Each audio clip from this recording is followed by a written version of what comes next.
He had the power and wealth of a king. He was a billionaire times over. He killed anyone who stood in his way of becoming the world's most powerful drug lord. Pablo was untouchable. He terrorized the nation of Colombia and made an enemy of the most powerful nation on earth. Drug money. He was the crown jewel. He is what we wanted. Pablo Escobar and his cocaine cartel became bigger than his own government. He was the Da Vinci of crime, the bandit of bandits. His empire was vast. He was invincible. He had it all. He had the wealth, the fame. Pablo Escobar became so big that Pablo needed to die.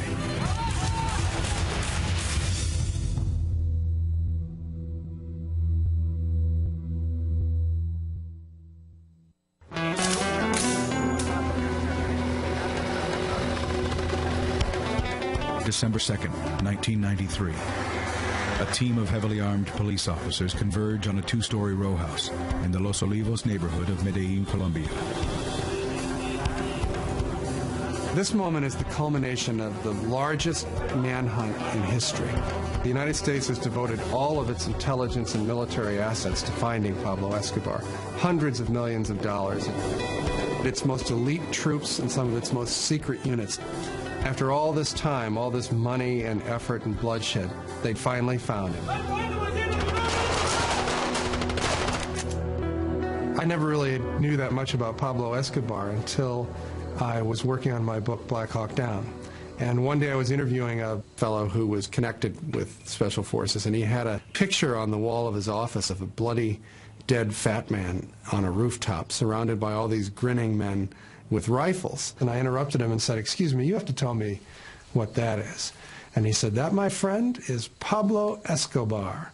I keep that picture on my wall to remind me that no matter how rich you get in this life, you can still be too big for your britches."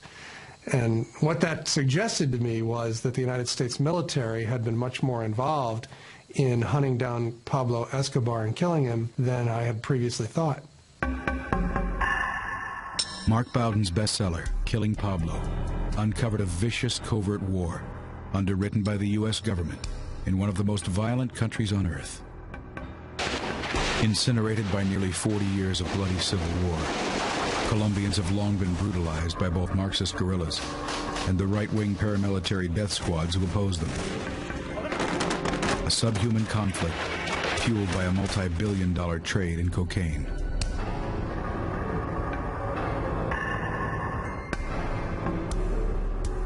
Colombia's ascension to its place as the kidnapping and terror capital of the world began in a 1950s era of political turmoil. Colombians refer to that period simply as La Violencia, which means just the violence. There were hundreds of thousands of people killed, and for no real reason. There was no coherent structure to the conflict. It was just Colombia. Sparked by the revolutionary rhetoric of Che Guevara and Fidel Castro, bandits roamed the jungles and perfected the Colombian art of terror. The Colombians themselves have a joke that they tell about how God made their country so beautiful. Its tall Andes mountains, its tropical jungles, its beaches, its fertile soil, that he evened the score by populating their country with the most evil race of men.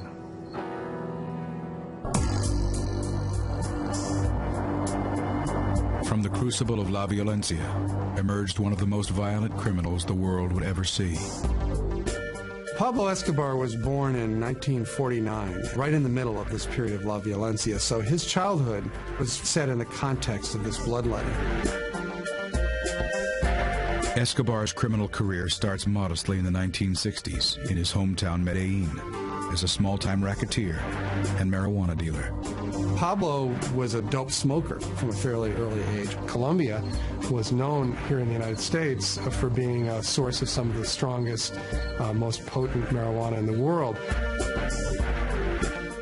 America's counterculture establishes a robust market for Colombian marijuana.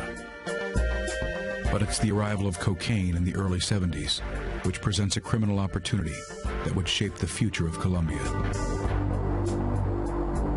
By the mid-1970s, cocaine began to become a more fashionable drug of choice.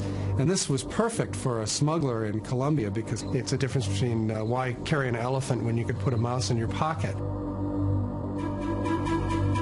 We have a very big jungle, and the countryside has a very little presence by the government and by the state. Most of the area outside the cities is really wild territory. So a certain amount of law and order exists within the cities, but outside the cities, in the mountains and in the jungle, there's very little law and order.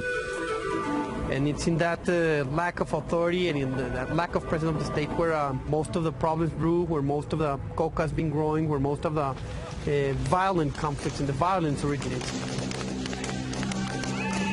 Well, Pablo Escobar was not a brilliant entrepreneur or organizer. What he was is more violent and ruthless than most of the people who were engaged in this business. And in that way, he was able to consolidate most of the lucrative drug trafficking routes out of Colombia. In 1975, Escobar offers to sell 14 kilos of cocaine to Medellin drug boss Fabio Restrepo. Pablo set up his first deal with Fabio Restrepo. They saw him as a sort of a common street criminal, and they definitely underestimated him. 3 weeks later, Restrepo was found dead. And they were informed sort of unceremoniously that they now worked for Pablo Escobar. Pablo introduced a level of violence into the business that they were not used to, and so they were really in over their heads. Escobar expands his business by putting police and judges in his pocket. What Pablo learned about law enforcement from a young age in Medellin was that it could be bought. Those who were determined enough to come after him or honest enough to continue to pursue him and arrest him would be killed. Fueled by America's appetite for the white powder, Escobar's power grows exponentially. He became the king of cocaine, the titular head of the Medellin cartel. And the Medellin cartel had the reputation, well-deserved in my opinion, of being one of the most ruthless, violent, murderous criminal organizations in the world. The Colombian cartels were the ones that introduced the drug to the U.S. and sold them in U.S. streets. So they had a huge business. Well, Pablo began making more money than certainly anyone in Colombia had ever seen before. He spent his money lavishly on anything that struck his fancy. He built an extravagant estate for himself in the middle Magdalena Valley, which he called Napolis. He had a zoo at his ranch. You're talking about Colombia, a guy had elephants, zebras, rhinoceroses. He imported exotic animals, had planes, helicopters. He was invincible. He had it all. He had the wealth, the fame. It is a lifestyle Pablo fiercely protects. Colombia was a place where, certainly in the underworld, if you wanted to survive, you had to be more feared than your rivals. And so Pablo cultivated his reputation for violence. One of the stories that I was told is that at a dinner party at his house, his people caught someone stealing silverware from his kitchen. He had the waiter who stole the silverware bound hand and foot and then kicked him into the swimming pool and had his guests all watch this man drown and announced that this is what happened to anyone who stole from Pablo Escobar. He was a terrible criminal. He used terrorism in a way that Colombia never before had seen. As the Medellin cartel grows in power, Marxist guerrilla movements such as FARC also grow in strength. Even though in his early days Pablo liked to use Marxist rhetoric, he rapidly became the richest man in Colombia, and as such, he became a target for some of the leftist guerrilla movements in the hills. So Pablo joined with a lot of other wealthy drug traffickers to form their own private armies, paramilitaries, to go after the guerrilla units. Two of the early paramilitary leaders who Pablo worked with were Fidel and Carlos Castaño. My father was kidnapped in the year of '79 by the FARC guerrillas. Guerrillas de las FARC, Our lives turn 180 degrees. With the Colombian government unable to protect its citizens from Marxist guerrillas, Carlos Castaño and brother Fidel establish a paramilitary army called the AUC. Once they cowardly killed my father, I made a decision to fight. They created this organization of paramilitaries with the support of the drug traffickers, primarily the Medellin cartel. This is when my brother Fidel met Escobar and began a friendship with Escobar. The Castaños became allies of the Escobar organization. The paramilitaries were an armed branch of the drug traffickers. Of course, with all the kind of private army he had and a huge amount of money, he became very powerful. Pablo had ambitions to be more than just the wealthiest man in Colombia and its most successful criminal. He wanted to be beloved by the people of Colombia, and he wanted to have a legitimate political power. And so he began spending some of his millions on projects for the poor people in Medellin. He funded the building of housing and recreational centers and soccer pitches, and embarking on a lot of sort of private welfare programs that something that the government of Colombia would never have done.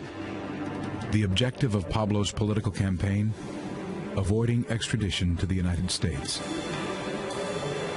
That was the one thing that they feared more than anything. Because whereas in Colombia they could manipulate the justice system by killing judges, by corrupting them, by all sorts of coercion, once they got to this country, they were just another defendant, and they were willing to die rather than go to the United States. In 1982, he was elected to the Congress as an alternate. But the first time he tried to take his seat in the House, he was denounced by the Minister of Justice, Rodrigo Lara, as a notorious drug trafficker and criminal. Escobar's criminal history surfaces in the Colombian press, and his fall from grace is swift. Pablo is banished from the political scene, and many of his assets are seized. Pablo was deeply humiliated by Lara's denunciation, and really from that day forward was at war with the state of Colombia. The U.S. ambassador had warned Lara that his life was in danger, in fact had given him a bulletproof vest. 3 months after taking his stand against Escobar, Lara is tracked by one of Pablo's gunmen.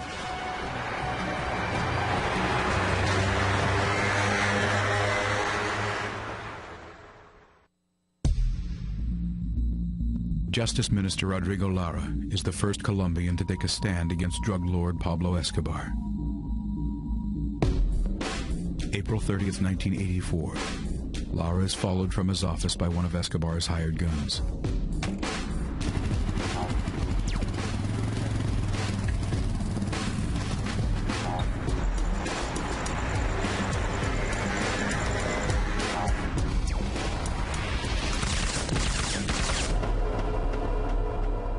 A bulletproof vest provided by the U.S. government is found by his side. With the amount of bullets in his body, it's clear that the vest wouldn't have saved his life anyway. While Lara's killing puts Pablo at war with Colombia, he has yet to become a target for the Americans. Well, initially, Pablo Escobar and the other drug traffickers were considered to be sort of romantic, dashing figures. In programs like Miami Vice here in the United States, they were portrayed as somewhat romantic figures. Assuming the risks of drug use was considered to be part of what made it cool. And so it was really the hip world against the square world. The square world was sort of epitomized by the Reagan administration program, which was Nancy Reagan's Just Say No program. Little kids doing drugs, it turns my stomach. Don't mess with them. Just say no. In the early 80s, cocaine begins to transform the landscape of urban America. Public attitudes began to change when cocaine began arriving in the United States in a new form. Instead of being a powder that you sift, it was then now being sold as crack, and it was very inexpensive. And that quickly became hugely popular with the poorer classes in the United States and was just a devastating plague in our cities. The change from just normal cocaine to crack had a huge impact on U.S. policies. It had not only afflicted the people who became addicted to crack, but then these people would set out to steal in order to sustain their addiction. So the cities became plagued by an epidemic of violence and crime. Very high percentage of the murders that take place in the United States are somehow or other connected with cocaine trafficking. And suddenly, people like Pablo Escobar were not seen by everyone as such romantic, dashing figures and became much more perceived as violent criminals. We're striving for a world where April 1982. can live happier. In answer to the growing crime rate in America, Reagan signs National Security Directive 221, declaring drug trafficking a threat to national security. Pablo became something much more than a law enforcement problem. He became a military target, a real threat to world civilization. As policy shifts in America, Escobar escalates his war against the government of Colombia. At the heart of Pablo's war against the government of Colombia was his fear of extradition. In Colombia, Pablo knew he could bribe or intimidate judges or juries or even prison executives. In the United States, he knew that he couldn't. He had a lot of judges who were against him killed. That was his fight, trying to show Colombia that he was tougher than Colombia. Pablo's policy in his war against the government was called plomo o plato, which means silver or lead. You can accept Pablo's bribe or you can accept his bullets. It was very easy to accept Pablo's bribes. They were generous and reliable. And also the alternative to accepting the bribe was that you and your family would be killed. So it became very difficult not to do what Pablo wanted you to do. Escobar was very invincible. In other words, nobody thought, they could ever take him down. So people were afraid to talk. They were afraid to go up against him because they know they would end up dead. Pablo was untouchable. He had contacts all over the government, and he had access to virtually anybody in Colombia. Under those circumstances, it took an extraordinary amount of integrity and courage to go after Pablo Escobar. Among the few who publicly oppose Escobar is General Miguel Maza. General Maza, who was the head of the DAS, which is the equivalent of the FBI in the United States, was probably the one person that was seriously going after Pablo. And Pablo twice tried to assassinate Maza with huge bombs. May 30th, 1989.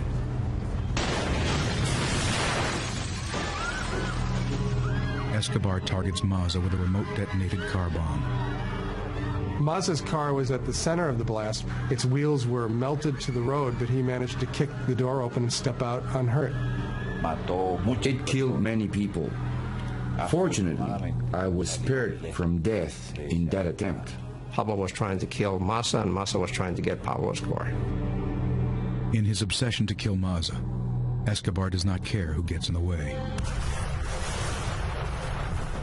500-kilogram bomb was placed in a bus which was driven in front of the headquarters building of the DAS, which was occupied by Maza, and was detonated. Hundreds of people were injured at that time, and about 70 people were actually killed. The carriage of the bus ended up on top of the 11th floor of the building. It is only by the grace of God that General Miguel Maza is here to tell you this story. Escobar wages war on the Colombian judicial system. Pablo paid a guerrilla group called M19 to invade the Palace of Justice and kidnap basically the entire Supreme Court of Colombia.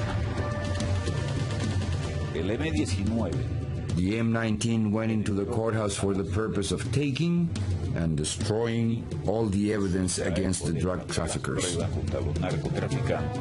Most of the Supreme Court judges were killed. Records were destroyed. The government responded to the invasion of the Palace of Justice by invading it, which led to a bloodbath during which 11 of the country's 21 Supreme Court justices were killed. There was no institution that was safe from Pablo Escobar. The issue of extradition became a centerpiece of the 1989 presidential campaign. Louis Galan was the leading candidate for president. Galan was campaigning, promising to utilize extradition to rid Colombia of drug traffickers like Pablo Escobar. Escobar and his gang decided that Galan was an obstacle, that he shouldn't be president of Colombia. August 18th, 1989. Galan prepares to deliver a campaign speech in Sochoa, southwest of Bogota. Pablo Escobar targeted him and had him killed. Pablo was responsible for assassinating 3 of the 5 candidates for president. The man who took Galan's place was his campaign manager, a man named Cesar Gaviria. This was a very, very difficult period. Escobar was trying to kill me. If he had the possibility of killing me, he would not doubt a second. November 27th, 1989. Presidential candidate Gaviria is scheduled to fly Avianca Airlines Flight 1803 from Bogota to Cali. One of Pablo Escobar's lieutenants is instructed to board the plane with a suitcase he is told contains a listening device. Unbeknownst to Escobar's man, the suitcase is in fact a bomb.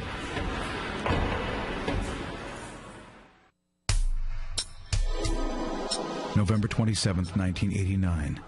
In an attempt to assassinate Colombian presidential candidate Cesar Gaviria, cocaine boss Pablo Escobar tricks one of his own lieutenants into carrying what he believes is a listening device aboard the candidate's plane from Bogota to Cali.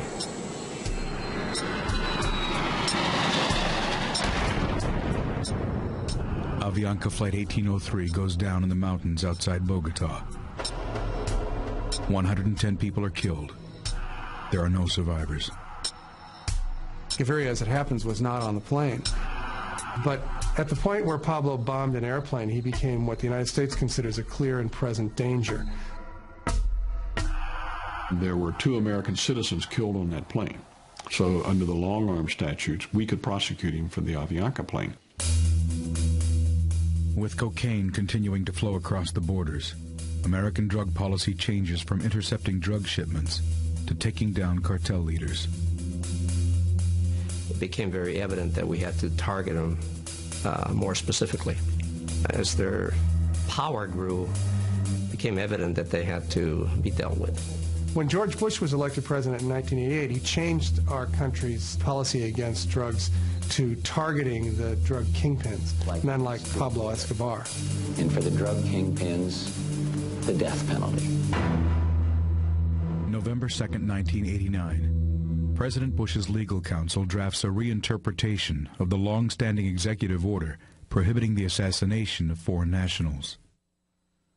The new interpretation of the prohibition said that if the President of the United States determined that someone was a threat to national security or to the lives of American citizens, that that person could become a target for assassination. Our forces could go out and not just try to find them and arrest them, but actually kill them. America's premier counterterrorism team prepares for a potential mission. Delta Force is the Army's top secret counterterrorism unit that specializes in finding people and going after them, and is considered to be one of the best in the world at doing this. Our existence is still not recognized by the Department of Defense. Regardless of whether or not we exist, the unit has some highly motivated, select individuals that specialize in these kinds of operations. As Delta Force stands by, a new group of covert soldiers has already entered Colombia. The CIA had obviously always had a presence in Colombia, but after the Avianca airliner bombing, the Colombian government invited the United States to help them go after Pablo Escobar. The U.S. dispatches a secret surveillance unit, codenamed CentraSpike. CentraSpike has certain technologies that's highly sensitive. I'm not going to go into what they have or don't have. CentraSpike is another top-secret Army unit that consists mostly of language experts and technicians who specialize in finding people by eavesdropping on their electronic communications and using radio telemetry to target their location. Flying under the cover of an aviation technician team, CentraSpike begins eavesdropping and triangulating phone conversations. One of the things that CentraSpike did was prepare a kind of organizational map. For instance, they would soon know who were the 10 people who Pablo Escobar most frequently spoke to on the phone, and then who were the 10 people that each of those 10 most frequently spoke to. You can form a fairly sophisticated map of the inner workings of an organization. The nucleus of the Medellin cartel was Rodriguez Gacha, a.k.a. El Mexicano, the Ochoa brothers, Fabio, Jorge Luis, Juan David, and Pablo Escobar as the leader. So it was a conglomerate. They would get together, they would borrow each other's airstrips, airplanes, borrow each other's labs. They were doing loads of coke into Mexico, then Mexico would bring it to the United States. With CentraSpike flying and listening overhead, the Colombians place a team in Medellin with the dangerous task of acting on CentraSpike intelligence. They created their own special unit of elite police and soldiers called the Bloque de Búsqueda, or the Search Block, which existed specifically to go after men like Pablo Escobar. Commanding the Search Block would be the most dangerous job in the most dangerous country on earth. It was a job that nobody wanted, because whoever was going to be in charge of this group going after Escobar would become immediately a target of Escobar's. The man who commanded the Search Block was Colonel Hugo Martinez. Martinez accepts on the condition that he will be periodically rotated out of the hot seat. It was understood that there was to be a change in personnel every 15 days. However, there was never a change in personnel. I remained on duty the entire time. Hugo Aguilar is selected as Colonel Martinez's right hand. We were chasing after the most dangerous criminal organization in the world, backed by more than 1,000 men in uniform from a combination of various Colombian armed forces. As soon as the Search Block was formed, Pablo Escobar announced that he was going to kill 60 members of the Search Block in the first month. And then he proceeded to make good on his word. He says he will destroy the Search Block within 8 days. In those 8 days, he placed 2 car bombs, which killed approximately 25 police officers. In the first weeks of the Search Block's efforts, scores of the men were killed.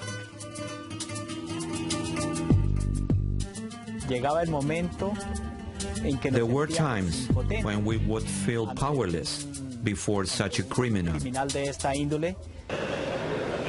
Though the Colombian government considers disbanding the Search Block, Colonel Martinez asks for and receives more men and continues targeting Escobar's organization. The first of the drug traffickers that CentraSpike targeted and found was Rodriguez Gacha. When the CentraSpike located Gacha on a hilltop finca just outside of Bogota, they turned over this information to the Colombian government. Gacha and 3 of his associates are gunned down in a battle with Colombian forces. Gacha went down fighting. I mean, shooting at the police. Escobar would soon lose more vital assets. CentraSpike enabled the Search Block to target a lot of the key people right around Pablo Escobar. They started arresting people. They started killing people. The Search Block began killing or arresting the top people around Pablo, including his longtime associate and his cousin, Gustavo. And Gustavo Gaviria was the brains behind the Medellin cartel. Escobar remains unaware that CentraSpike is listening in from above. CentraSpike got to be so effective that Pablo came to suspect that he had an informer in his inner circle. So he began torturing and killing people around him who he suspected of collaborating with the authorities. What he didn't realize was that the information was being provided by the secret American unit Centrospike. Escobar was not the only one who operated by violence. All of these hitmen and associates of Escobar were killed in what the police would euphemistically call shootouts with the police. Colonel Martinez or his troops may have gone to the extreme, but this wasn't a normal criminal that they were after. Pablo Escobar rates right up there with Adolf Hitler. This is a man that's responsible for thousands and thousands of deaths of innocent people. The search block was a 700-man SWAT team, and you can't run an operation like that without it being violent. They were being shot at and killed all the time. This was a war. It was an armed confrontation between the Medellin cartel and the state. Desperate for an advantage in his war against the state, Pablo begins kidnapping Colombian dignitaries. I was kidnapped on September 1990. I was a classical kidnapping in which a couple of cars, 3 cars blocked your car. They killed my driver.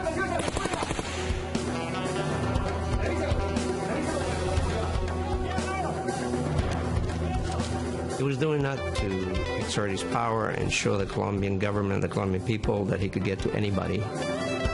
Escobar will use his hostages to negotiate the terms of a surrender.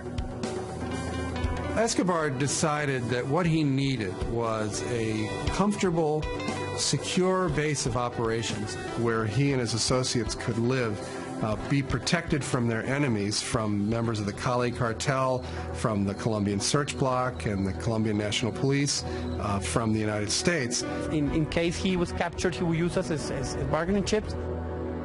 As Escobar negotiates with the Colombian government, the hostages remain in the hands of his sicarios. I was kept in a very small room. I was chained to a bed, 4 guards.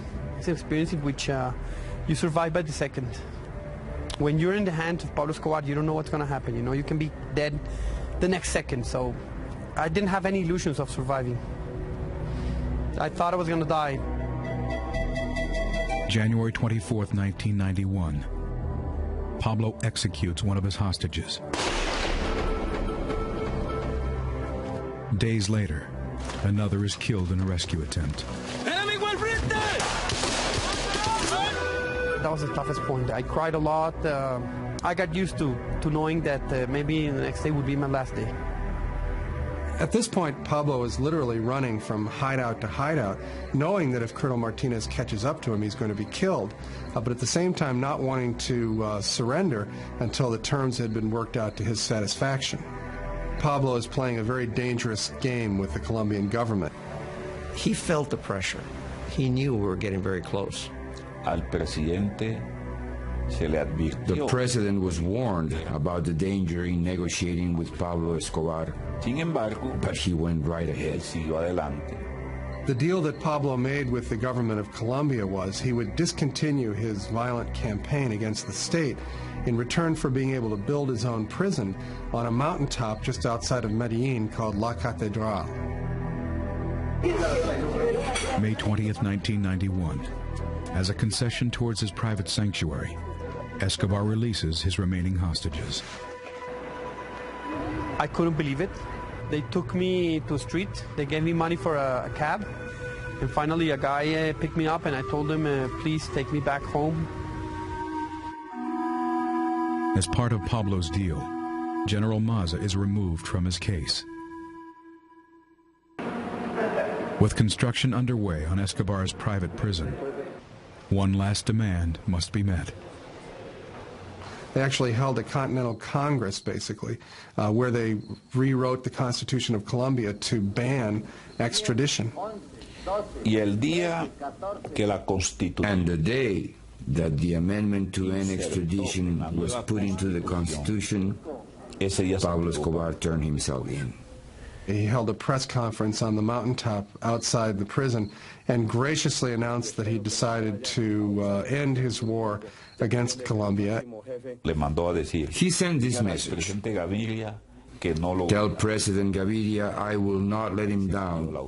The agreement was thus sealed. I personally viewed it, along with my colleagues working on the search, as having been defeated. He knew we were close to getting to him, and this was his way out.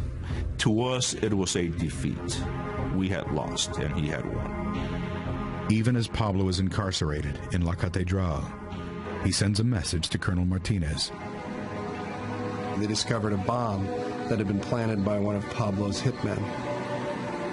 Pablo's deal with the government of Colombia evidently didn't include ending his war against Colonel Martinez.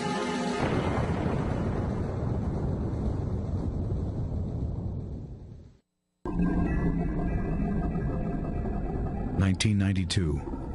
With Colombian cocaine boss Pablo Escobar serving time in his own prison at La Catedral, no one in Colombia is breathing easy.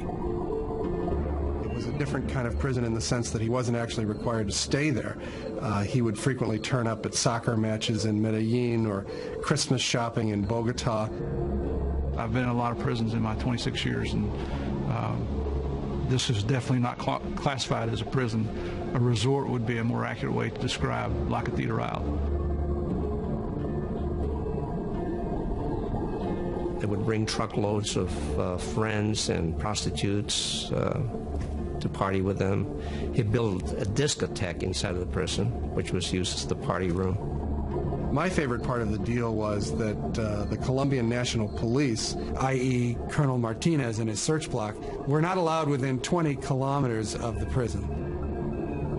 We made a huge mistake.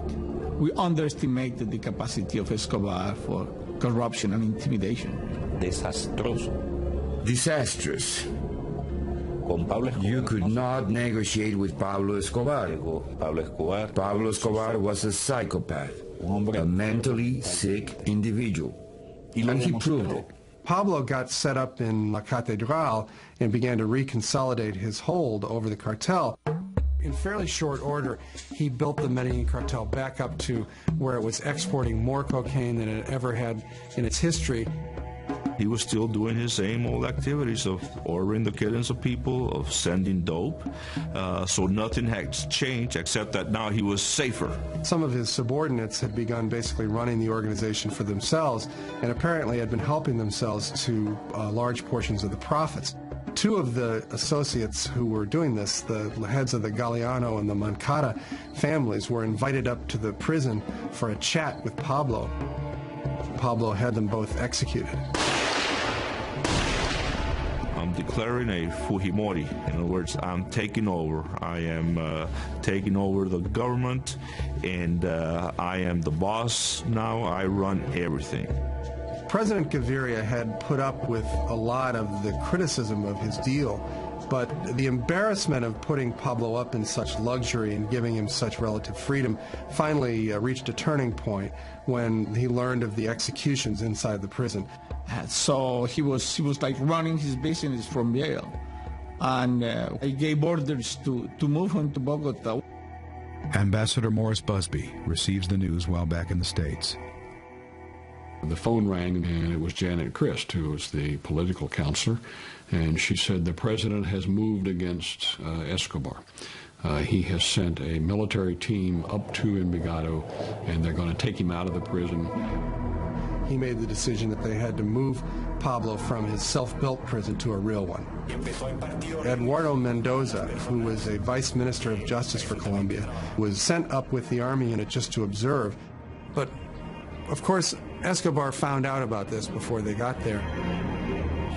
With Escobar aware of their plans, the army refuses to enter the prison. Mendoza took it upon himself to go in the prison to negotiate with Escobar to try to reassure him that he really was just going to be transported to a different prison. And, well, things went badly.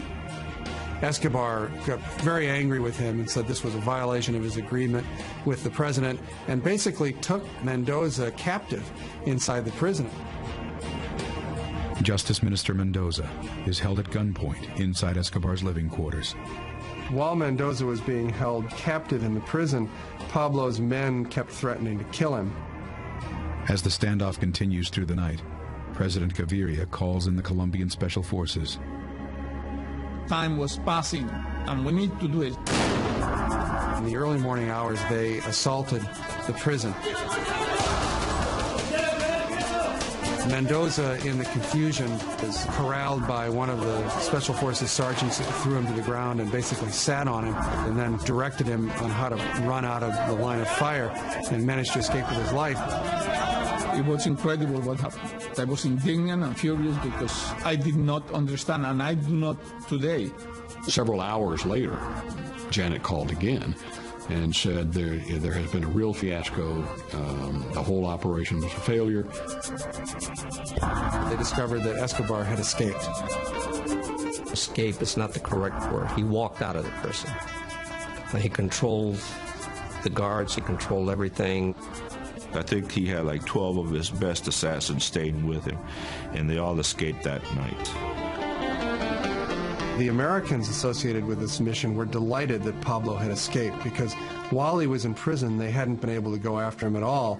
Now that he was free, it opened up the possibility of targeting him again and killing him. We're elated because the hunt was on again, and we knew we were going to get him. President Gaviria makes a plea to the U.S. Embassy. Gaviria had said to me, I don't know what restrictions you've been operating under in this country up to the present time, but I'm telling you right now, we need your help. There are no restrictions. I asked full cooperation of the U.S. in this matter. We needed to find Escobar. He asked Ambassador Busby for a military help, and the first thing that occurred to Busby was Delta Force. He made a request to Washington to bring Delta Force to Colombia to help lead and train the Colombian forces to go after him. We got some assets into the country. We got a lot of very, very competent people that came to Colombia literally within hours. All kinds of groups were there. The unit, the agency, Central Spike, all to provide support for the Colombian command. I always believed that we had a very, very good shot at finding Escobar in the early going. He was the crown jewel. He is what we wanted. Delta Force places 2 operators at La Catedral. While Central Spike would put their ears on the target, Delta Force would put their eyes on it. Central Spike and Delta Force were able to pinpoint Escobar's location literally days after he'd escaped from prison. By the time the Colombian forces act on the American intelligence, Pablo has vanished. In order to be successful with Pablo, it had to be very time sensitive, because if we got intelligence that Pablo Escobar was at location X last night, chances are he wasn't there anymore. As Escobar's trail grows cold, a decision is made to reform the original search block.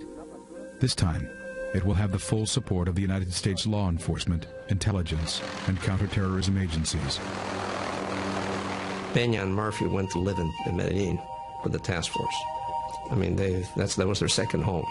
This search block was now more organized, had more of a focus, had more intelligence, had better equipment to start the second search for Escobar.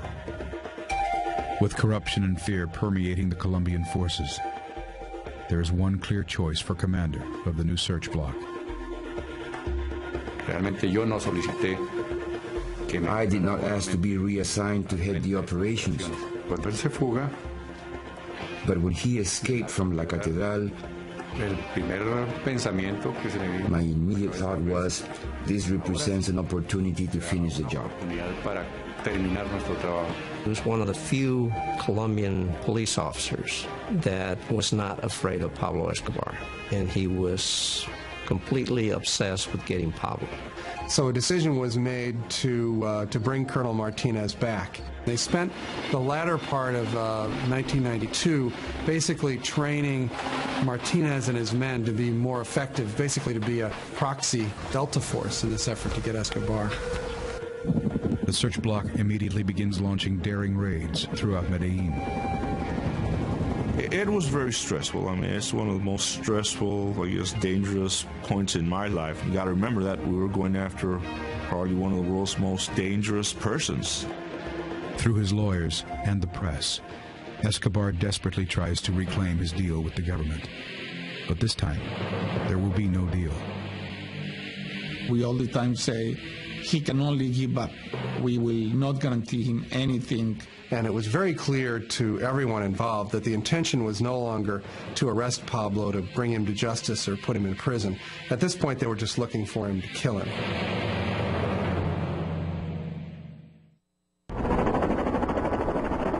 (1992). Despite the full cooperation of the American forces in the hunt for Pablo Escobar, the drug boss remains at large and protected by his powerful Medellin cartel. Escobar was the head of a very large criminal organization, so he employed not just gunmen and hitmen and criminals, but also bankers and lawyers and accountants. He had an infrastructure in Medellin, so we started targeting other members of his organization. We began to systematically cut away all of his support mechanisms, all of his infrastructure. We built up a large body of intelligence, put together organization charts down to the lowest lieutenant in his organization. Escobar responds by putting a price tag on the head of Medellin police officers. He was killing regular police officers, nothing to do with the search block, just a regular police officer on the beat. Every day there were funerals for policemen that were killed the night before. Pablo was able always to stay one step ahead of the search block because he had a lot of friends and informants, both in the community and also within the search block itself. There was a lot of information that was being intercepted, which suggested a lot of people on the take. If you didn't take the money, he would shoot you. Plata or plomo. You want a bullet or you want some money. We knew that we could be infiltrated.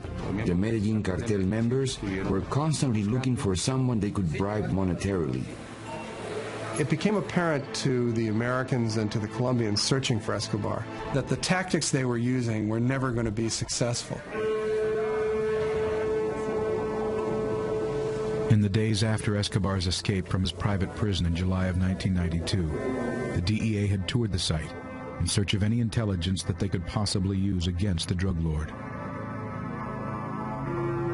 We went through the prison where he had lived, found great intelligence, just great information. One of the things that they noticed about Escobar as they examined his living quarters and his memorabilia was how much his life revolved around his family and his children. I was always of the opinion that we should watch his family, track his family, because he had the reputation of being an absolutely ruthless, murderous man, but the man who really had great regard for his family, for his wife and his two children. Ambassador Busby shared his thoughts with the Colombian authorities. I talked to the Colombians about that and said, I think this will make him uneasy and perhaps have him stick his head up and we'll be able to see him. January 30th, 1993.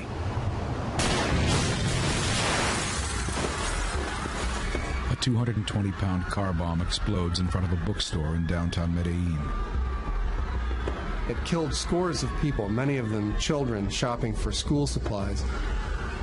And I think it was really the point at which the gloves came off in the search for Pablo Escobar. In the subsequent days, more bombs go off in Colombia. This time, however, the bombs are targeting Pablo's family. A bomb blows up a 12-story apartment building owned by Pablo's mother. Soon, another Escobar house is decimated. An organization calling itself Los Pepes came out of the woodwork. A mysterious entity begins targeting Pablo's organization and even his family for outright assassination. Los Pepes, which stood for, in its acronym, People Persecuted by Pablo Escobar, suddenly burst on the scene, targeting and assassinating anyone who was associated with Escobar. It had the earmarks of a psychological operation of some sort. But it got very quickly beyond that, and it became a murderous bloodbath. People being killed by the Pepes almost every night. They ran the whole gamut of crimes. So, in reality, Los Pepes were just as ruthless as Escobar. Anybody who had any connection with Escobar was either killed, arrested, or running for their lives. Personally, I thought he was getting a taste of his own medicine. Let's just call it another flank he had to worry about. The police, never did stuff like this. I mean, he was always worried about the police, but now you have Los Pepes playing outside the rules. They started to play dirty just like Escobar. They were killing as many as 5 and 6 people a day. They would assassinate these people and leave signs hanging around the neck of the body, signed Los Pepes. While Los Pepes is exterminating Escobar's support structure, the search block takes down some of Pablo's top lieutenants, such as Tyson Munoz. The search block raided the apartment, cornered Tyson, and killed him in the proverbial gun battle with the Colombian police. The confrontation was pretty much inevitable because these people were not going to be taken alive. In my opinion, the police did not want to take them alive either because the wheels of justice don't work in Colombia the way they do in the United States. Despite an official prohibition, many of the American forces are rumored to be participating in the search block raids. Delta Force operators and the DEA agents very frequently went along on these raids and often led them. We couldn't stand back and feed them this information about a potential Escobar hideout and expect them to go out and participate in all the dangerous activities while we sat in the rear, and drank our coffee and waited for them to come back and report to us. So Javier and I decided ourselves that we would be involved in these operations. We're right there on the front lines with the guys, running in, kicking the doors, going in, participating right alongside the Colombian National Police. With Americans funding, training, and possibly even participating in search block raids, concern grows over a possible connection between the search block and the death squad, Los Pepes. There were allegations on the part of Pablo that Los Pepes and Martinez were one and the same. I was very much afraid of somehow DEA being contaminated by what was going on out there. There's been accusations that members of the Bloque de Busqueda provided information to Los Pepes. Did I ever see that? No. Did I ever see any indication that that happened? No. Could it happen? Sure, it could happen. There's 600 guys in that operation. It's still something of a mystery who Los Pepes were, and that's obvious because the Los Pepes were basically murdering people. One of the few to admit to participating in the killings is Escobar's former ally, Carlos Castaño. Los Pepes is an organization that arose supported by the autodefenses. Yes, particularly by my brother Fidel Castaño, but it was bigger. Carlos Castaño and his brother Fidel were some of the original paramilitary units created to fight against the guerrillas. When Escobar began executing members of his own organization inside his private prison, La Catedral, the survivors began to secretly ally themselves with Pablo's paramilitaries against the drug lord.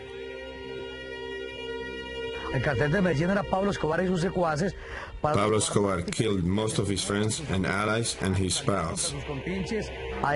But there were relatives that survived that lunatic and they joined us. The drug trafficker said, we're sick and tired of this guy, we're going after him. And they created the Pepes, and they attacked him exactly the way he used to work against society and against them. We realized that he was a monster that we had to fight against no matter what.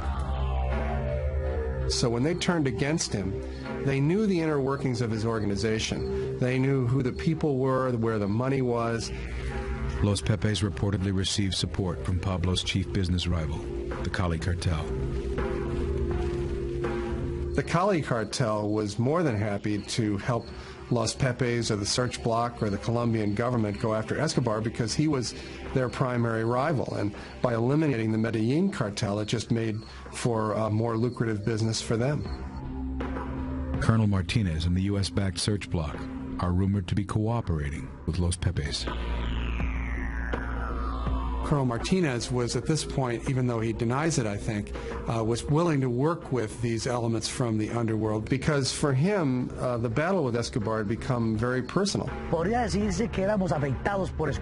could say that Escobar affected all of us who were Los Pepes members. When things started to get really ugly, when Los Pepes began killing people wholesale, it was clear to the Americans working in Bogota that this was out of bounds. And if word got back to Washington that the United States effort was connected in any way to these death squads, then Washington would basically pull the plug on American involvement. This threw something into the game which really could have brought everything to a grinding halt. Mark Bowden's Killing Pablo cites classified cables outlining the American concerns about Los Pepes. While the United States Embassy in Bogota maintained the pretense that there was no connection whatsoever between Colonel Martinez's Search Bloc and Los Pepes, I came across the DEA's cable traffic back and forth from Bogota to Washington, which documents the knowledge of DEA agents that Los Pepes were intimately involved with the Search Bloc. Ambassador Busby himself wrote a rather lengthy cable to Washington where he details the fact that their own intelligence showed that there was a connection between Los Pepes and the Search Bloc. In fact, Ambassador Busby had gone to President Gaviria to complain about this and to demand that this connection cease and desist. I had several meetings, and one of them, I want you to say, every member of the police, that this is not an instruction, that this is not the policy, that we shouldn't be involved in that. Days after Gaviria's orders to the police, Los Pepes issue a press communique announcing they are officially disbanding. And in effect, for a period of time, Los Pepes did cease and desist. So it was obvious that they understood that there was a connection between the police and Los Pepes. Though officials moved to distance themselves from the vigilante group, Los Pepes continued their bloody campaign. Los Pepes were the first tactic employed against Escobar that was immediately effective. In short order, everybody associated with Escobar, his family members, his lawyers, his bankers, his accountants, were either running for their lives or dead or under arrest. And very quickly, Pablo began to find that his protective shell was disintegrating. We confronted Escobar's terrorists. There were a lot of killings during this confrontation. We could see that the impact that they were having was incredible because they were playing without any rules. Officially, the United States was not involved in the efforts of Los Pepes at all. But if you look at what they were doing in Colombia at the time, it's clear that they were working hand in hand with Los Pepes, whether they intended to or not. It was very evident that they were having tremendous success in dismantling the Medellin organization. And obviously, we were trying to do the same thing. There was a strategy, wide, perfect, outlined by the United States, by these agencies, in which tacitly each one did what each one had to do. By February of '93, Los Pepes have killed dozens of Escobar's associates and members of his extended family. So Pablo is now terrified that Los Pepes are going to kill his wife and children. I got a phone call, almost a frantic phone call from the Minister of Defense, who said Escobar's wife and children and an entourage of 12 or 14 people are at the Rio Negro airport, and they have visas to go to the United States, and they're going to leave the country. If he succeeded in getting his family out of the country, there would be no inhibitions on him, and there was no telling what he might do. The Escobar family and their bodyguards are met at Rio Negro Airport by U.S. DEA agents. They were stopped at the airport in Bogota and stripped of their visas.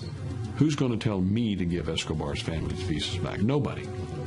So they're effectively keeping the bait being the family, in position in the country, while Los Pepes apply the pressure against Escobar. Pablo's response to the Americans' block would be swift and deadly.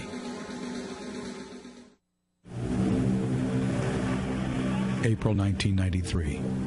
With his family prevented from fleeing Colombia and forced back into the hands of the death squad Los Pepes, cocaine king Pablo Escobar exacts his revenge. Pablo's response was to set off a 300-pound bomb in Bogota that leveled a city block. One of the predictions that we had made was that as we began to tighten the noose on Escobar, things would get more violent, that he would react. And he certainly did. I think we had 9 bombs in Bogota in the space of about 2 months. Hundreds of people killed. Los Pepes responded by kidnapping and murdering Pablo's chief lawyer, Guido Parra. And when they killed Parra, they also took his teenage son and murdered him too. They hung signs around their neck that said, "What do you think of the exchange for the bombs, Pablo?" and signed them Los Pepes. Despite allegations that Colonel Martinez is cooperating with Los Pepes, he is kept on as commander of the search block. Colonel Martinez stood up and did the job that had to be done. Nobody else wanted to do it. A lot of people were afraid to do it.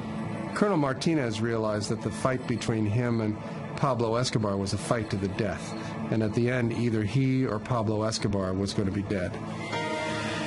With Centra Spike finding no sign of Pablo's voice on the airways for months, Colonel Martinez requests the support of a Colombian ground surveillance unit. The Colombian National Police were having a lot of success with a small unit that operated portable direction finders in collaboration with Centra Spike. And Colonel Martinez requested that this unit come to Medellin. Martinez receives the unit, but he insists on sending one of its members back home to Bogota. His superiors sent him to me on 2 occasions. And on both occasions, I sent him back because he bears my name. The problem was that his own son was one of the men working in this unit. I knew that my equipment would work and we could get good results in Medellin. But he was always resistant to my working in Medellin for my safety. He insisted that he wanted to be involved in the search for Pablo Escobar. It had become a personal as well as familial problem that was affecting us all. Hugo Jr. was determined to be with the unit and get Pablo Escobar before he could get him, or his sisters or brothers or his mother. After a lot of talking, we came to the conclusion that I could stay in Medellin. We could get no more rest until we captured him. With Escobar's family under police watch in Medellin, Pablo's own son becomes his father's front man. He talked to Juan Pablo just about every day by radio phone, and Juan Pablo became the one person who he trusted, who he could communicate with to do his bidding with the government.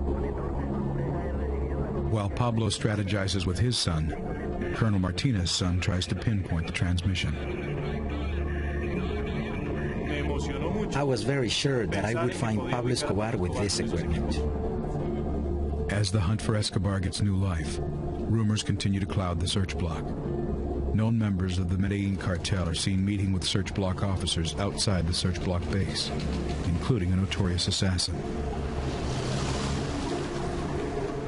An individual that we knew only as Don Bernardo at that time. And I'll admit, we did interview him. The Colombian National Police brought him in as an informant, and he provided information about Escobar and his associates. It was one of those things that happened in a dirty war. There was lots of informants. I can't say, if they were part of Los Pepes or not, but there were informants. Among those working as a secret informant for the Colombian police is Carlos Castaño. I provided information to the police under the code name Alecos. They never knew I was Carlos Castaño, leader of the paramilitaries. We're not afforded the luxury of having informants who are priests. Bloque de Busquets was the good guys. The narcotics traffickers were the bad guys. Washington also becomes concerned about a possible connection between Los Pepes and Delta Force. The tactics being employed by Los Pepes were basically the same tactics that Delta Force was in Colombia teaching to the search block. There had been a lot of comments that the Pepes were using like tactics. From what I had heard, they were just ruthless. There's no tactics behind that shit. They just whacked people. Anyway, they were very efficient. In Washington, the fear was not just that members of the Colombian search block who had been trained by Delta Force were, in fact, moonlighting as members of Los Pepes, but that Delta Force operators themselves might be participating in these hits. November 12, 1993. The CIA briefs the Pentagon on suspicions of a connection between Delta Force and Los Pepes. A decision is made to pull all American forces from Colombia. I did get word that we were going to be told that our military units were going to be pulled out, and I certainly didn't want that to happen. Ambassador Busby was then able to go to work with his connections in the White House to countermand the Joint Chiefs order to remove the people from Colombia, and they stayed. As Busby buys the search block precious time, surveillance teams continue to crisscross Medellin.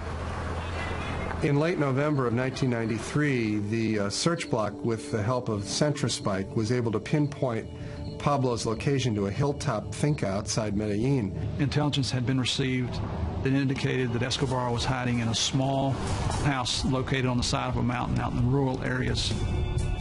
When the assault forces hit the house, they burst in and Pablo wasn't there. In fact, Pablo had been talking on the radio, but he would walk up into the woods a short distance from the house so that he'd have a better line of sight communications with his son Juan Pablo in Medellin. So when the search block descended on the farmhouse, Pablo was actually up in the woods. The search block examined the farmhouse where Pablo had been staying, and it was apparent to them that the drug kingpin was living under increasingly strange circumstances. Virtually his entire organization, the Medellin cartel, was totally destroyed. One of the few remaining links to Pablo's empire is his son, Juan Pablo.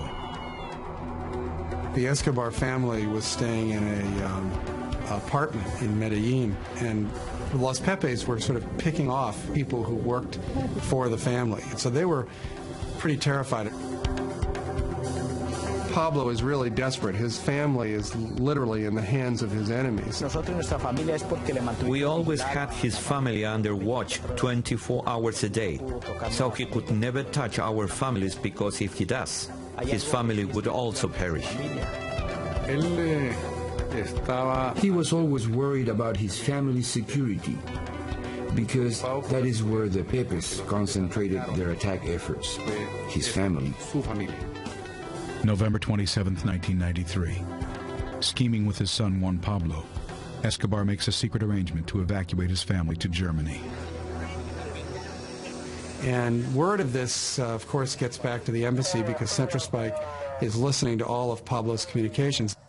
We learned that they were traveling on a Lufthansa flight from Bogota to Germany.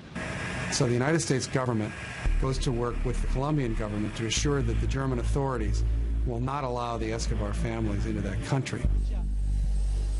Escobar's family is refused entry into Germany and flown directly back to Colombia. They put them up in Hotel Tequendama, which is a large hotel complex in Bogota that's actually owned by the Colombian National Police. And so while publicly they claimed to be protecting Pablo's family, the way that Pablo saw it was that his family had now fallen into the hands of the very people who were likely to kill them. Sure enough, it wasn't a day before Escobar called. When he made the first phone call, I thought, okay, he's finished. Once again, their efforts to get out of the country had been stopped. That's when he started making mistakes. When Pablo Escobar begins to make phone calls to the Hotel Tequendama, we placed everybody in a state of alert. They called the presidential palace in an effort to speak to President Gaviria, threatening to wage all-out war against the state unless they released his family and allowed them to leave Colombia to a safe haven. He started calling everybody. And that's where he made the mistake of staying in one place too long. And at this critical moment, the government of Colombia announces that they're going to remove the protective detail from around the Escobar family. I mean, it was not fair to have so many Colombians at risk and at the same time having this man with nothing to lose. At this point, just to ratchet up the pressure on Escobar, Los Pepes made a public announcement that they were going to resume their murderous campaign against him. We were closing in on Escobar. We made him get to a point where he had to abandon his bodyguards and he was reduced to hide out almost alone. With the exception of Pablo's family, every resident of the hotel has fled for fear of being caught in the crossfire between Pablo Escobar, the search block, and the Pepe's death squad. The fear is so palpable that little Manuela, who was then 8 years old, was overheard walking the halls of the empty hotel, singing a little Christmas carol to herself that she'd changed the words to, and the words that she was singing were, "Los Pepes are going to kill my father, my mother, and me."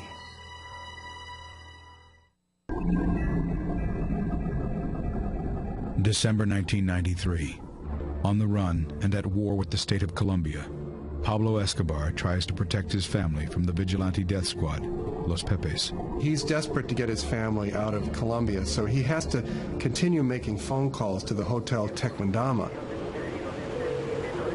While Pablo is on the phone talking, Centrospike is listening in, and they fix his location to a neighborhood in Medellin called Los Olivos. Colonel Martinez positioned a lot of his men in parking lots in that neighborhood so they would be poised and ready to move the next time Pablo came up on the radio. Hugo Martinez Jr. and the rest of the search block wait for another Escobar phone call. Every time Pablo got on the radio telephone with his son, Hugo Jr. would be cruising the streets in his telemetry van trying to zero in on the precise location of the phone call. My father was very clear, saying that the operations cannot go on if Pablo was not talking. Desperate for a way out, Pablo turns to his son, Juan Pablo. Pablo woke up in the morning of December 2nd, the day after his 44th birthday, and had spaghetti for breakfast, and then immediately got on the phone with his son, Juan Pablo. Escobar agrees to answer a phone interview through his son. He instructs his son to accept a list of questions from journalists with the intention of giving interviews that will play on the heartstrings of the Colombian public. The fact that the government is using his wife and children as bait. Juan Pablo asked his father for some coaching on how to answer the questions. He also warned Pablo that there were a lot of questions, so this conversation might take a long time. He tells Juan Pablo that they'll get back on the phone a few hours later. This, of course, gave the tip-off then to Colonel Martinez and his men that they could be waiting and in position for the phone call that was going to happen later in the day. Indeed, he called again. We were already located in a house near the zone from where he first called. Hugo immediately started tracking the signal, and the search block followed him out into the city. He's looking at a little monitor that has a line stretched across it, and the line either contracts or expands, depending on whether he's getting closer or getting further away. And initially, he locates it in a building where he thinks Pablo must be speaking. And the search block launches a raid on this building. But immediately upon launching the raid, Hugo Jr. realizes that he's made a mistake. I read the instruments wrong. They went inside and I realized he was still talking and I was very surprised. I had to look again at the instruments and I found out that there were things that produced an error in the readings. The signal is bouncing off of water in a little canal running down the side of the street. When I realized this and made the subtractions, the arrow changed immediately. So he radios to the search block that he's made a mistake, and he races off thinking that the troops will then get back in their vehicles and follow him. But in fact, no one hears him. So Hugo Jr. and his driver are driving off by themselves, hunting down this signal, and manages to drive right down the correct street in Los Olivos where Pablo is staying. He started talking again, and I followed the signal to the point where the equipment showed me the exact location he was in. I turned around and passed by the front again. And with the radio in my hand, I put my hand out the window and started pointing at the window in the second floor. At the same time that I was pointing, I observed the silhouette of Pablo Escobar with the phone in his hand. I was listening, and he looked through the window. We saw each other. He calls me and tells me I have located him with zero margin of error. Furthermore, he tells me I'm looking at him. And Colonel Martinez immediately tells him, don't go anywhere. I tell them that they should wait for the search block, but if they had to confront him, to do so. And so Hugo went around to the back of the building, and some of the men with him staked out the front door. Pablo Escobar was very calm. We did not see him trying to make any escape attempts. He was very still, maybe waiting for luck to help him again. But this time he was surrounded. Hugo Aguilar's team reaches the scene and immediately makes the assault. Pablo hadn't noticed anything peculiar and was still talking on the phone with his son Juan Pablo when the explosive charge went off on the door downstairs.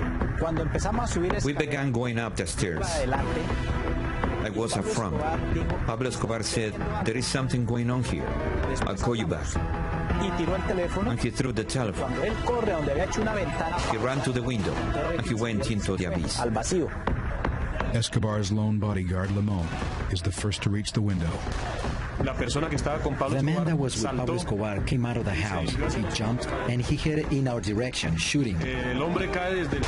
Limon attempted to race across the rooftop and was apparently shot on his way across the roof. The force of his momentum carried him right off the roof, and he landed on the grass behind the garage. And then Pablo Escobar appeared. He had two guns in his hands. Pablo began trying to inch his way out along a wall that bordered the rooftop, looking for some avenue of escape. He was talking to the police with such rage and shooting in and out of the house. When he was against the wall, we were not able to get a line of fire to hit him. He started walking to the front. And since the roof goes up, we started seeing more of his body. And at that moment, he fell.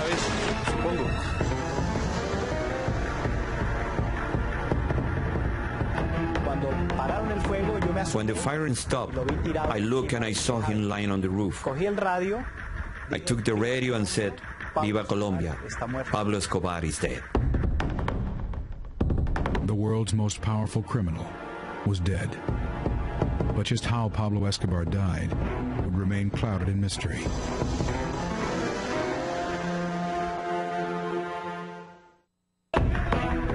December 2nd, 1993.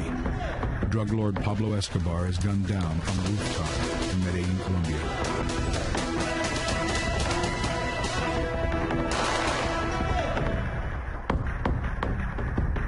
Javier, they just killed Escobar. Like, what?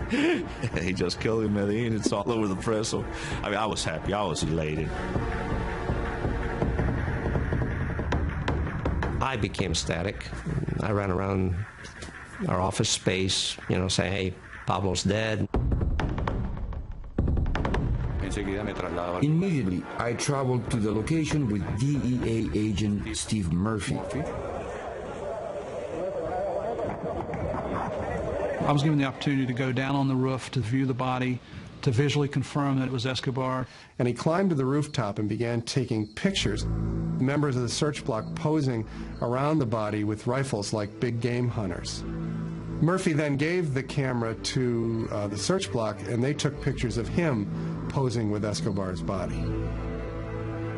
Photos of an American agent posed over the dead body caused an uproar in Colombia, where many were unaware that gringos were in on the hunt. It is true that we Americans provided a lot of assistance to the Colombians. We certainly did that. But in the last analysis, the success was Colombia's. It was a Colombian operation from start to finish. Colonel Martinez, Colonel Aguilar, those guys are truly great heroes in Colombia history. I believe I have performed a great service to my country. At the end, I consider it a victory for the world. While there was no question that Pablo was marked for death, how he died remains a subject of conjecture. The official version of Pablo's death is that he came running out from that wall across the rooftop with a gun in each hand, screaming at the police and swearing at them as they gunned him down. El tiro de la pistola. The shot from my gun was the one that perforated his heart, and the one from the R-15 went through one of his ears and came out through the other ear. That is why we were able to end the story of Pablo Escobar. It may be true, but Pablo's usual modus operandi in these circumstances was not to stand and fight, but to flee. And so it seems more likely to me that Pablo, hearing the door being broken down in his house, would have tried to jump out the back window and run away. What makes sense to me is that Pablo was trying to run away across the rooftop when he was hit. He was shot 3 times. One of the bullets hit him in the leg, one of them hit him in the torso, and the third went right in his right ear. It's definite that the bullet that went in his right ear killed him. What makes more sense to me is that the bullets that hit his leg and his torso would have knocked him down, certainly, and that the final shot that killed him was most likely administered by somebody standing right over top of him. I would not put it past the cop going up there and just say, hey, we're going to make sure this guy's dead. I think he was shot up close. They wanted to make sure he was dead. Whoever it was knew he wasn't to be taken alive. There have been a lot of accusations that there was a coup de grace shot after Escobar was down. I saw no indications of that. It's always possible that someone made a great shot like that from a distance, but the Colombian National Police had tremendous incentive to kill Pablo Escobar. Nobody wanted to see him arrested again. And besides that, Escobar, in the course of this manhunt, had killed scores of the policemen who were searching for him. So there was a tremendous amount of anger and hatred in these men searching for him. So it makes more sense to me that Escobar was knocked down by a few bullets from a distance and that he was finally killed with a coup de grace. Some believe that the final blow was actually delivered by an American. Within the Delta Force community, there's sort of a legend about Escobar's death, which holds that he was killed by Delta Force. It was not so much a victory for Delta, but a victory for the whole Special Ops community. Delta Force would have known Pablo's general location at the same time that the search block did, and would have had an opportunity to place snipers in that neighborhood. When Pablo came running out on the rooftop, given the marksmanship of a Delta sniper, it's not beyond the possible that an American from a distance put that bullet in Escobar's right ear. I think the most likely explanation is that Escobar was killed by the Colombian National Police, by the search block. They had every capability and every desire to see Pablo Escobar dead themselves. There were no Americans involved in it. That was the Colombian National Police taking care of business. The legacy of the Los Pepes death squad has cast an even darker shadow on the history of the hunt. There's ample evidence today that the search bloc and the Los Pepes worked hand in hand. And of course, the whole Colombian search bloc was a creature of the U.S. government, essentially, because they were funded and trained and led by U.S. Special Forces. Los Pepes worked with the tacit cooperation of the U.S. government. The Colombian authorities did not oppose us either. The members of Centrospike who I've interviewed said there was never any doubt in their mind that there was a direct connection between the information that they were collecting and the information that Los Pepes were acting upon. So there's very little question in my mind that the effort to track down Escobar was a collaboration between the United States government, the Colombian National Police, and Los Pepes. I never saw any evidence that it was a Colombian government operation. It was a bloodbath, though. It truly was. Los Pepes. The Pepes operated on their own accord, by themselves. For Martinez to say that there was no connection there, he can say whatever he wants to, but there was a connection. And in my opinion, the greatest damage caused to the Medellin cartel and to Pablo Escobar and his organization was done by the Los Pepes. The Pepes were not a factor in what we were there to do. But were they a factor in getting Pablo? Yeah, big time. Today, Pablo's place as the world's king of cocaine has been taken over by the Marxist rebel movement known as FARC. FARC guerrillas are responsible for over 70% of the cocaine that reaches the streets of America. And like Pablo Escobar, they have waged a campaign of terror against the Colombian state. The FARC has inherited a lot of the methods that Escobar used, the car bombs, the kidnappings, the terrorism against civilians. So in that sense, they're looking very much alike, unfortunately for Colombia. As America supports Colombia in its war against the FARC guerrillas, they may once again share a dark ally. I am the leader of the AUC. We exist to fight the FARC guerrillas because the state is not strong enough to fight them themselves. Carlos Castaño has admitted that he was one of the early members of Los Pepes. He, of course, has gone on to become one of the right-wing paramilitary leaders in Colombia. With the tacit support of the Colombian army, the AUC has waged a dirty war against the FARC, allegedly massacring thousands of civilians deemed sympathetic to the FARC guerrillas. He's regarded by many Colombians as a hero, but also by many as a violent criminal.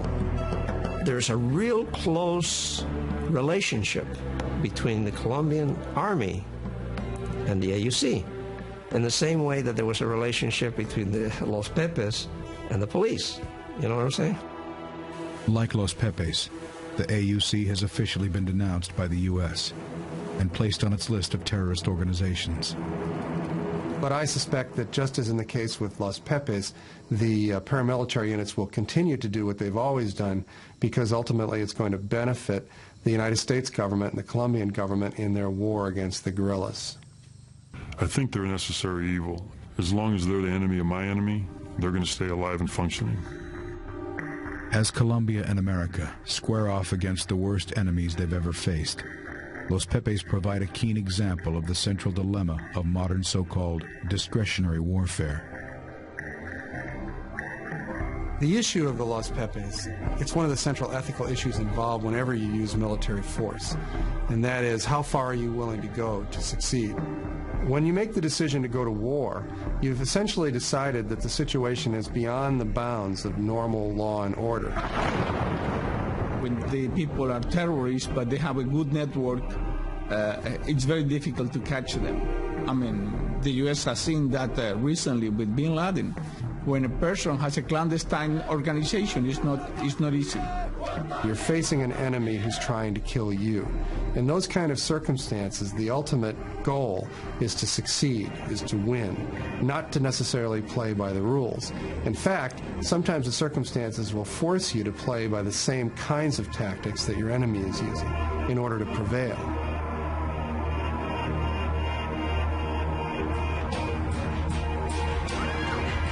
While most Colombians have lived with it for their entire lives, most Americans have only recently known the reality of terror. I think that Americans have to steel themselves to the reality of war, that if you're going to war, you have to face up to the ugly facts about what war is.